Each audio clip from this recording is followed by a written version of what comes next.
नमस्कार।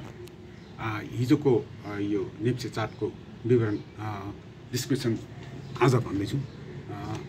हिजो 2081 चैत्र 5 गते मङ्गलबार थियो। हिजो तारिकमा 18 मार्च 2025 ट्युजडे थियो। हिजो नेप्सेको प्री ओपनमा बढेर 2721 मा आएको थियो भने 11 बजे नेप्से खुल्ने बित्तिकै 11 बजे 3 मिनटसम्ममा 2700 तपाईँको यहाँ हो 28 सम्म अप भएर सेलिङ आएर तपाईँको रेड क्यान्डल बनेको त्यहाँ देख्न सक्नुहुन्छ। र म यो पनि अनुरोध गर्न चाहन्छु कि मेरो च्यानललाई सब्सक्राइब पनि गरिदिनु होला र लाइक बटन पनि थिचिदिनु होला र केही कमेन्ट पनि लेखिदिनु हुन सबैलाई अनुरोध गर्दछु।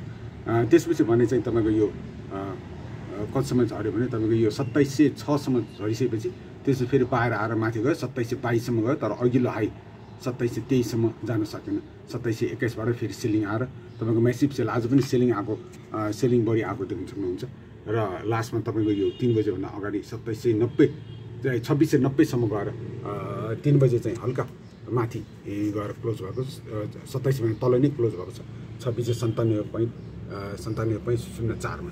र टर्नओभर पनि एकदम ड्राई भएको छ। 4 अप 34 करोड मात्र भएको छ। यो मार्केट घटेको बेलामा तपाईँको यो टर्नओभर घटेको त राम्रै हुन्छ।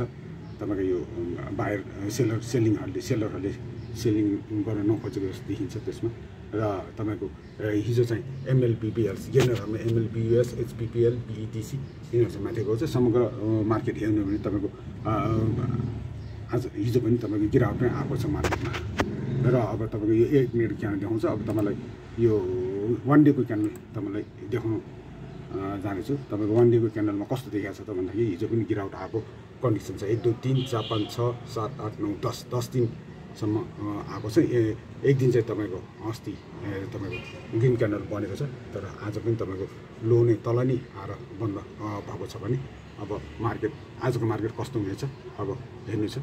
आज पोजिटिभ हुने आशाका साथ अब आज पछि भेटौँला तपाईँलाई।